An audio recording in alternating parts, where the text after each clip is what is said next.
Welcome to the No Rain, No Rainbows podcast. This is a show about pushing through obstacles and hard times in order to live a happy and fulfilled life. I'm your host, Ted Phaeton, and it's a pleasure to have you joining us. I hope you enjoyed today's episode. Let's grow. What's going on, everybody? Welcome back to another episode of the No Rain, No Rainbows podcast, where we help folks overcome adversity by getting through their storms to meet their rainbows. And of course, always shout out to my executive producer, Andre Settles, for helping me with this podcast. Today, I'm really excited for this. We have author of Honest to Greatness. The book is not out yet, but I think you're going to love the insight that you're going to hear in this episode. Joined here by Peter Kozodoy. And Peter, thank you so much for taking the time to be with us here today. My pleasure, Ted.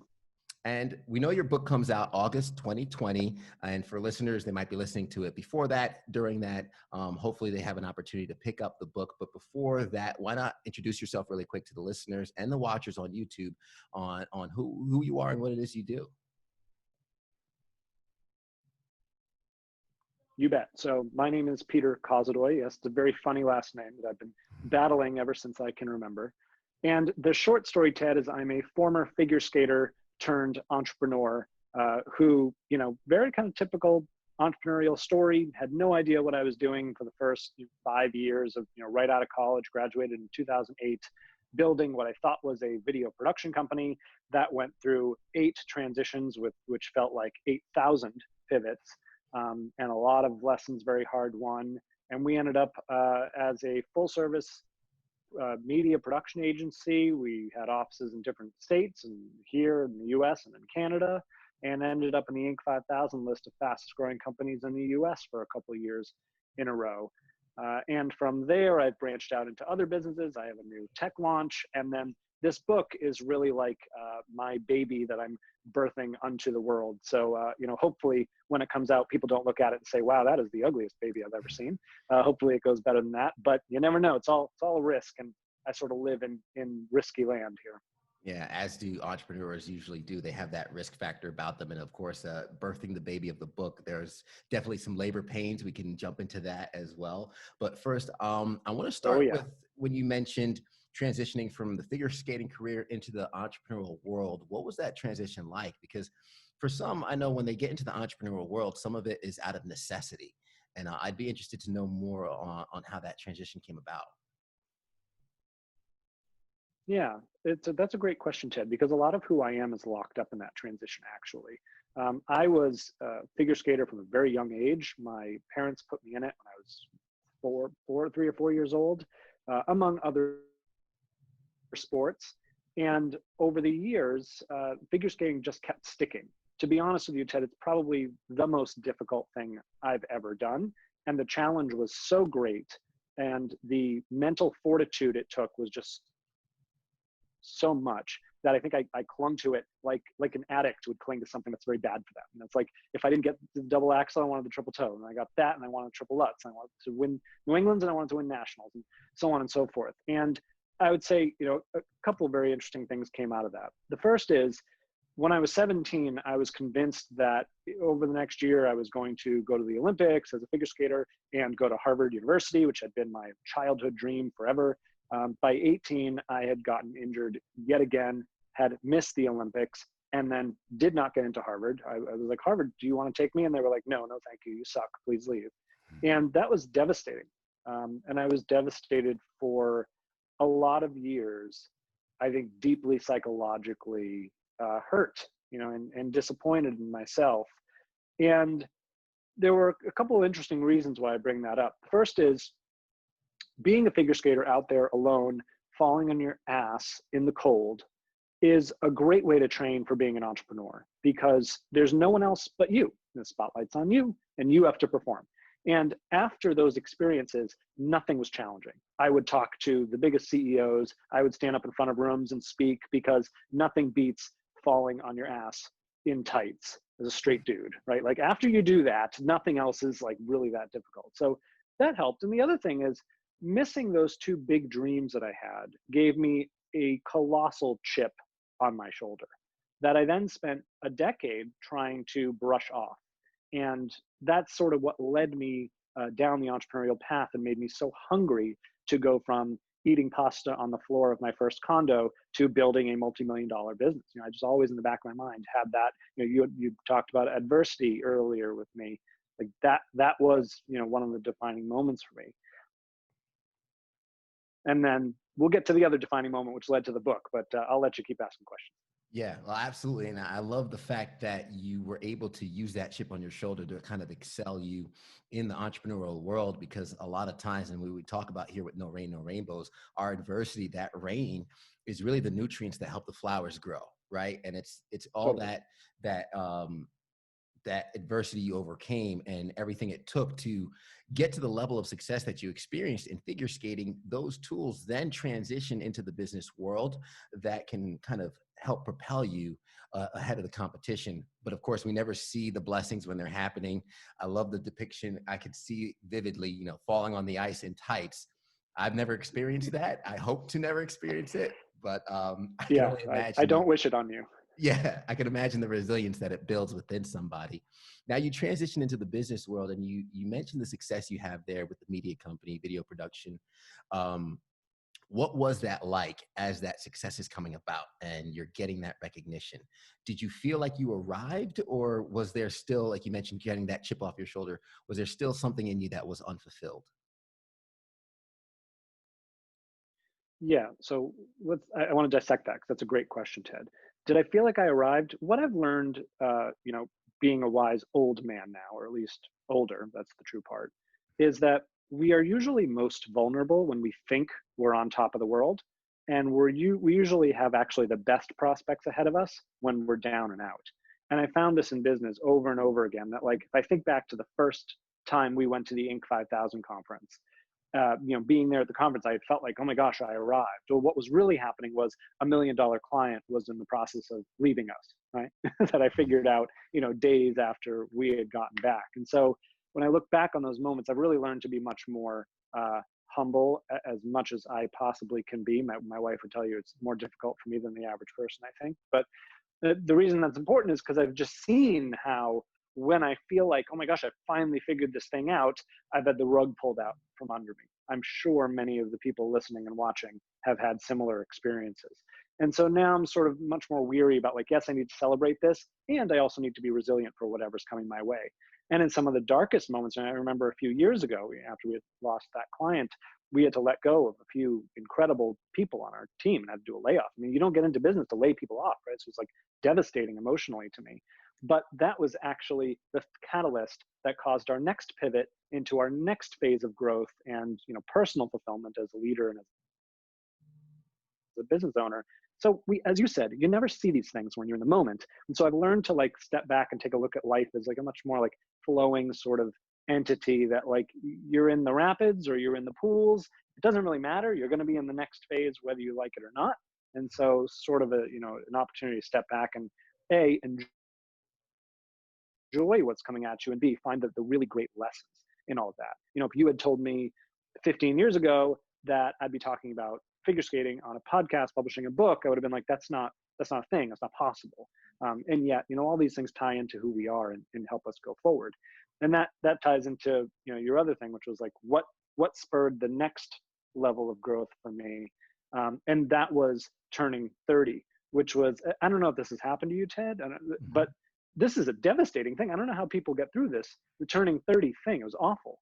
And I had a moment, and I talk about this in the book, and I looked around at my life and I was like, I'd done amazing things. I'd built a multi-million-dollar company. I'd married my incredible wife that I do not deserve. We were flipping houses and getting into real estate and stuff. Like, everything was fine. But I just had this really raging fire in me that was saying, like, hey, this is not enough. You have a lot more to do. You better get your ass in gear. And that is what kicked off several initiatives that I've since done, the biggest of which has been the book that's coming out finally this year. Absolutely. And I will jump into that book in just a second, but kind of to harp on your point a little more of, we are most vulnerable when we think we're on top of the world. We've all seen the movie, the show, the commercial where, the family or the people are in the car smiling, dancing, laughing along to the music. They show a clip of the outside of the car, the inside of the car. You can almost imagine what's going to happen next, right? They're so happy that you're just waiting for the accident to happen. And I think that's a good picture on That's how right. life can be for us when we're just rolling along and moving through. So that's definitely an awesome insight. I have hit that 30 mark, and I had to do a mental shift personally because I'm like, okay, 30. Everyone's like, are you ready for it? Are you ready for it? And there is that little bug inside of you, like, well, I'm gonna hit 30. That's another decade. I've already hit the quarter century mark. The clock's ticking, and you're That's like, right. okay, I gotta get going. Um, my mind shift was, okay, 30s are gonna be the best decade of my life. I kind of made that statement and that commitment 2 years ago when I was turning I love it. 30. And I said, in my 30s, I'm gonna get married. I have a fiance right now. I said I'm gonna have kids when I'm 30. In my 30s, I'm gonna buy a house in my 30s. That actually all, well, I don't have a kid yet, but got engaged, bought a house, we got a pup. That all happened within a year and a half, and I'm only 2 years into my 30s, so Amazing. it's happening faster than I Hmm. thought. Hopping into the transition for the book, I'd like to know exactly what was that seed or what was that inspiration that started with this book, and really what was it that brought you on the topic of honesty? Again, the book being from honest to greatness. Yeah. So keep in mind, Ted, that with all things in life, we do much better explaining things in retrospect, right? So my answer now is going to be very different than if you had asked me when I first started writing. And in retrospect, what I understand was at 30, with that ticking clock, I think that's a good metaphor for it. I felt like I needed to return to the fundamental question, like, who am I really? If I want to be really deeply honest with myself, who am I? And I am an author was one of those things that popped into my head. Like, that's just who I am. It's in my DNA. My name is on a book that resides on people's shelves. I can feel it in my bones. Like, maybe some of you out there can, like, you have these things where you're like, I know I'm this kind of person. Okay. So I sat down to write a book on marketing. Like, I never set out to talk about, write about, or speak about honesty. Frankly, Ted, I didn't give a shit about honesty. Like, honesty, what? It had no bearing whatsoever on me or my life. Never thought about it. And as I was writing this book on marketing and learning how to, like, structure a book and get a literary agent, and that, I went out and I decided I was going to write a book proposal. I had a couple friends who had written New York Times bestsellers who were in an entrepreneurs group I was in. I'm very grateful. They gave me the time of day and said, all right, here, Peter, here's how you write a book proposal. Good luck. And I queried 400 literary agents by email, many of whom got back to me and said, this is the most terrible pitch I've ever seen. You will never be a published author. Please don't, never email me again. So I definitely got some of those. 3 agents got back to me and said, you know what, I'll take a meeting. This sounds sort of interesting. You sound interesting. And one of them signed me and just took a flyer on me. And then we shopped it to publishers, and we ended up getting 3 publishing deals, and we went with one, and so on and so forth. But my point is, once I got a literary agent, he turned around and he was like, hey, Peter, this is great and everything, but this actually isn't a book about marketing. This is a book about honesty. And I was like, well, I don't know what kind of agent you are. That makes absolutely no sense. So I'm not going to take your advice. And then, of course, I flipped back through it and I was like, oh, shit, this guy was right. Like, that's exactly what this book is about. It's about honesty and how organizations who communicate with honesty and authenticity, and organizations who are honest at their core in their business practices, beliefs, cultures, they are the ones that just crush their industries and achieve massive profitability. Because, Ted, very importantly, this is not an ethics book. This is a how to make crap tons of money book. It's a business book. I'm a businessman. I love money. You love money? I love I love money. money. Heck yeah. So this is a book about making money. This is a book about business success. And so as I looked at it through the lens of honesty, what occurred was I was able to see not only the book very differently, but my life and my world very differently. And I started to ask myself better questions like, how does honesty play into what I'm seeing in society and in our culture? All of the strife and divisiveness that we've had. How does it play into the way I've structured my businesses and my life, both the people I surround myself with, my vendors, my partners, my employees, and so on and so forth? And then how does honesty, as I began to shift the lens to start views and opportunities started to kind of come towards me, like, oh, that's perfect for the book and that fits the book. I'm amazed by this fact. I, of all people, the one who was voted most likely to continue being a jerk in high school, am the one to like come down from Mount Sinai with tablets that say honesty. I mean, it's very odd. I don't even consider myself to be an honest person, but I will tell you, I do see the value of honesty in helping us get out of where we are as a society. And that's really what makes me most excited for this project. Absolutely. And I appreciate having the opportunity to kind of get a preview of the book and getting to go through it a little bit, because I know there's a lot of listeners who might think to themselves, well, I'm an honest person. And it's easy to say that, it's easy to think that. But one thing you do mention in the book is, how many times do you kind of exaggerate a little bit, or you twist the truth just a little bit? And it starts off a little bit, and then before you know it, it becomes a habit. And you talk about honesty being a practice. Unpack that a little bit in terms of what some of the listeners might not notice about themselves and the truth of their dishonesty. Yeah. So let's talk first about what honesty does not mean, because it Mhm. doesn't mean just blurting out the truth all the time.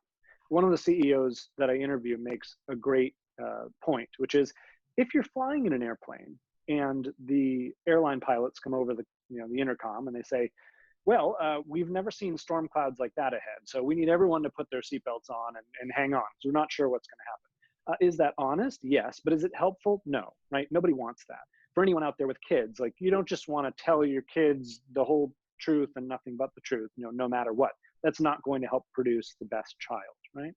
So what I've done, Ted, is redefine honesty as it relates in particular to helping us be better leaders, both in very important levels. The first is honest about the community.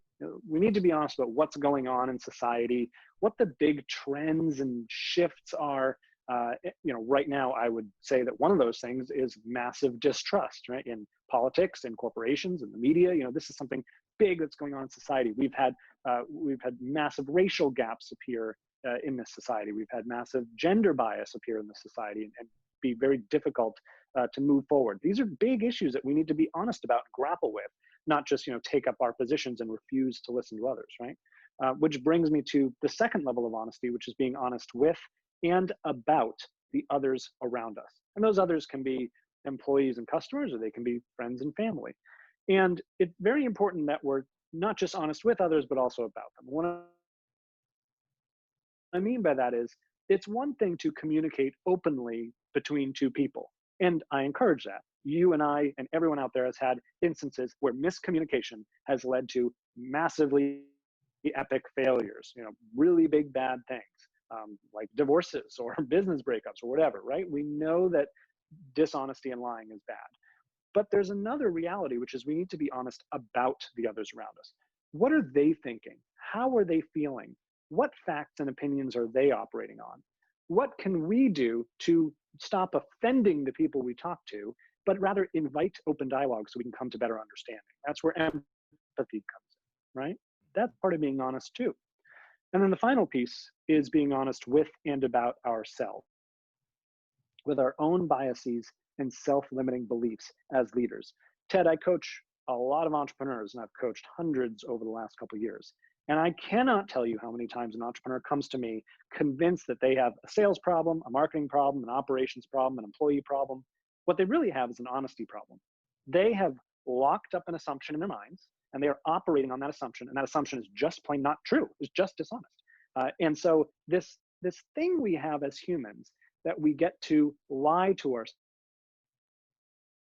right? Lead ourselves astray, allow ourselves to succumb to herd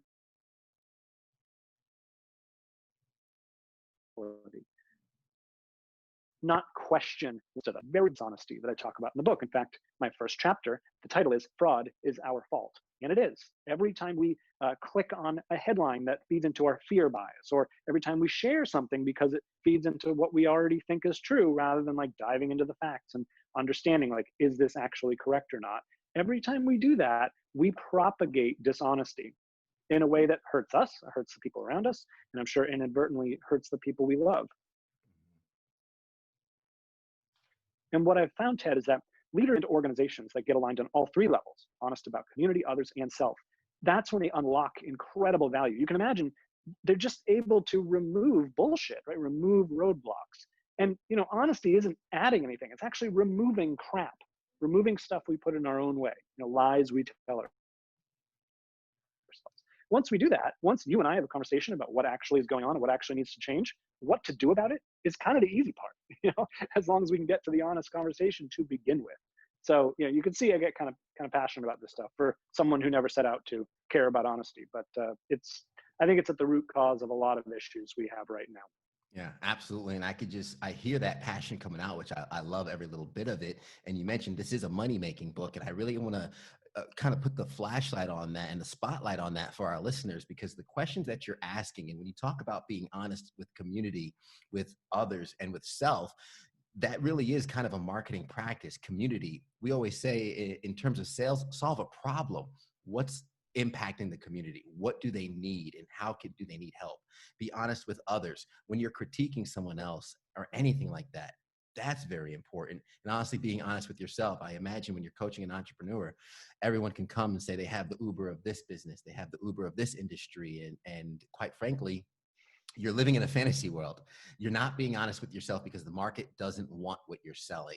And when it comes to making money, that honesty of seeing exactly what the market needs is how you can kind of break past that. A lot of us, we get in our own way when it comes to breaking into that growth.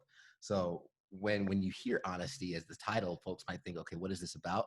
It definitely is a money-making book. And to prove that, you actually have examples in the book, and you reference businesses and some of the practices in terms of how their honesty is beneficial to their business. Talk a little bit about that, because we know in today's day and age, social media, the cameras that are everyone's phones, Twitter, there's a very short BS meter for a lot of folks that scroll through Instagram, Facebook, and all the other social media pages.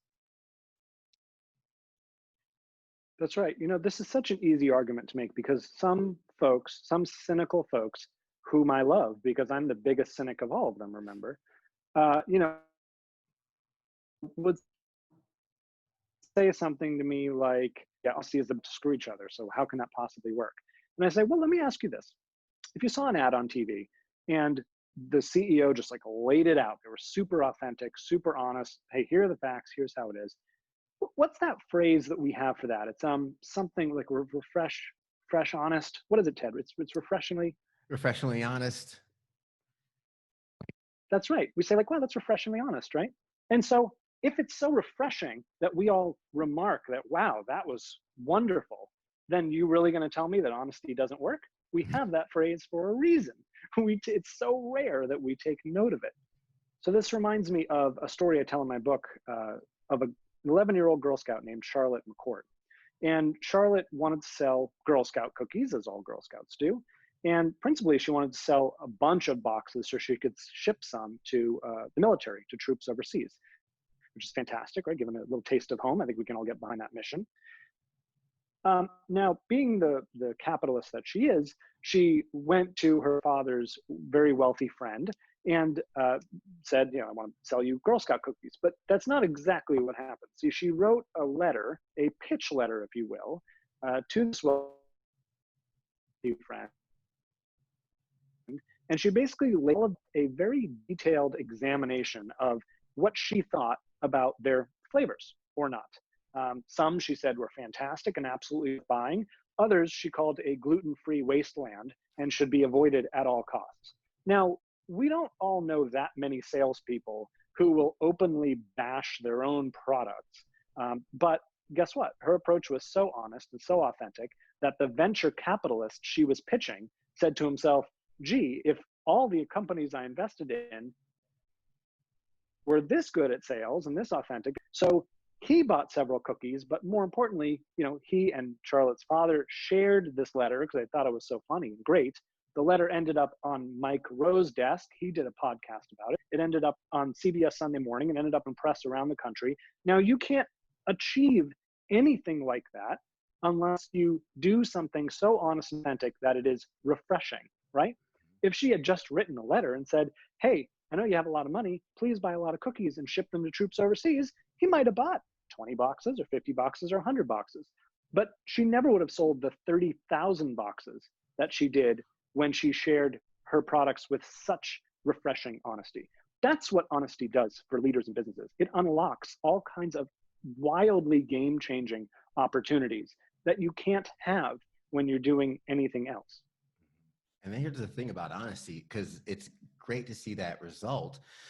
It's scary for some folks because they're afraid of what the repercussions might be. How can you break past that fear? You know, a lot of what, when I was picking case studies for the book, what I was hoping to show was a good cross section of individuals who did very brave things. But my biggest point is when you look back on them, they weren't brave. They were just human. Like if you and I were in a relationship and I came to you and I said, "Hey, you know what? I mean, you've hired me to do a job. I messed it up. I'm sorry. Here are the ways I'm going to fix it." And then I go and I fix it. We're good, right? Yeah, absolutely. No problem. If I give you some bullshit line, if I give you some BS or try to hide it, then not so good, right? And yet corporations today, what do? Volkswagen, diesel emission scandal, uh, Wells Fargo, fake account scandal. And then they don't come out and say like, "Oh shit, yeah, you're right. That was terrible. We are so sorry." They just keep on moving as if nothing happened. We don't do that. Human beings don't act like that. So why do we do it as corporations? So to your point, like, which one is more risky? It reminds me of Domino's Pizza in 2009, where the CEO went on national television and said, "We're sorry, everyone, but our customers came and they told us that our pizza is terrible. Mhm. We messed up and we're going to fix this. You know, we are going to do it." And they did. Yeah. And they were very transparent about it. They went to people's houses and filmed interviews and passed out pizza and got feedback. And, you know, if you had bought Domino's stock when the CEO came on TV, that stock went up over 3,000% in less than 10 years. 3,000%. It would have made you a millionaire many times over. And all we had to do was spot the refreshing honesty that was coming at us and ask ourselves, well, if they're being honest about that, what else are they being honest about in their business that they're now going to go out and change? Very powerful.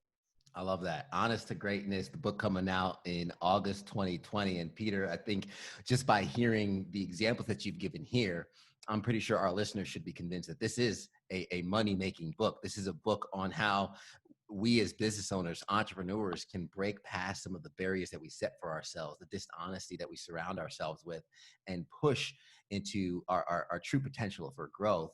And to your point, even further, in the world we live in, there's a lot of clickbait out there. There's a lot of things that just are a headline. And I'll tell you what, a lot of times, if you're a new business starting out, you only have one shot at a first impression with a new customer. And if you deceive them off the bat, they're not coming back. So when you lead with that authenticity, even if your product isn't perfect yet, you have a better shot at building the relationship with that customer from being authentic from the get-go than if you were to try and deceive them and sell them something that they think they're getting A, but they actually get B. Before we let you go, I just want to make sure I give an opportunity for our listeners to contact you. I know you have a quiz, an honesty quiz that folks can take. I myself will have to take it, and I'm going to be putting it my results in the show notes. I think that's going to be fun to unpack. But how can folks follow more of your stuff and find you online? Sure. So honest2greatness.com is your best way. That'll lead you actually to peterkozodoy.com, but no one wants to spell my name and I don't blame them. So if you head to honest2greatness.com, you'll end up on my site. You can take the 21 question honesty quiz if you're brave enough to figure out how good, how honest you really are. And, you know, hopefully you post those results and tag me in social media and so I can check it out. And then you can also see what else I do. I work with a ton of entrepreneurs. One of the most powerful programs I have is called Forum, where we meet once a month via video chat and we get deeply honest with each other about what's really going on to get at those root problems. So we're not stuck assuming that we have a sales issue when we really have a leadership issue, right? Or really have a fundamental business setup issue or any of those things. Very, very powerful stuff. So that's all on my website. Come check it out. Come hang out on social media. Yeah, Peter, thank you so much. And I think for our listeners, the honesty, even if they're not a business owner, if they're just ambitious playing with that idea, the honesty of if it's an idea or if it's a business will be the first step in actually figuring out if you're seeking a hobby or if you're really trying to make a career out of something that you're doing. So I think a lot of our listeners are going to benefit from that. So Peter, thank you so much. And just to unpack some of the tips that you gave along the way that I think our listeners really need to focus on is how the figure skating career, that what looked like a failure, a terrible failure, falling on the ice and tights. I think that's a depiction I'll never get out of my head. Sorry about that. No, I love it because that's the exact tool we need to get to where we need to go.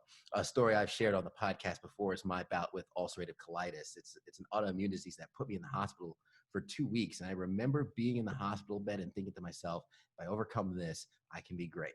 So when we're in our lowest points, I love that. darkest points, yeah, that's really what gives us the tools to be successful. And of course, also another point, when you are on top of the world, when you feel like you've arrived, you're also most vulnerable. So I want the listeners to kind of be aware of that. Always stay humble. I'm working on it myself. You mentioned that you are too. And my fiance will tell you I still got a lot more work to do. Maybe your fiance and my wife are friends. I don't know. They might be. They probably talk about us behind our backs. And I do want to bring the point of when you were looking for a publicist, 400 Agents, yeah. agents, yes, and 3 gave you a shot and only 1. So that just to kind of share with folks really what it takes, because some people might say, oh, I sent out 5, 10. That's not enough. 400 to 3 to 1. And hopefully folks that listen to this can learn to be honest with their community, honest with others, and honest with themselves. Peter, thanks again so much. And if the listeners, if you guys enjoyed this, please subscribe. Be sure to follow Peter. I'll have all the links in the show notes as well as my results. And if you're a member of the Patreon page, just look for some extra audio on that. If you're not, we'd love to have you support us. And as always, as we say at the end of the episode, everybody wants the sunshine, but they don't want the rain. But you can't get the pleasure without a little pain. Let's grow. The No Rain, No Rainbows podcast is recorded at Camaraderie, a collective workspace in Greenville, South Carolina, right off the Swamp Rabbit Trail. If you're looking for a place to grow your business, network with other professionals, and establish your own workspace, Camaraderie is the place to do so.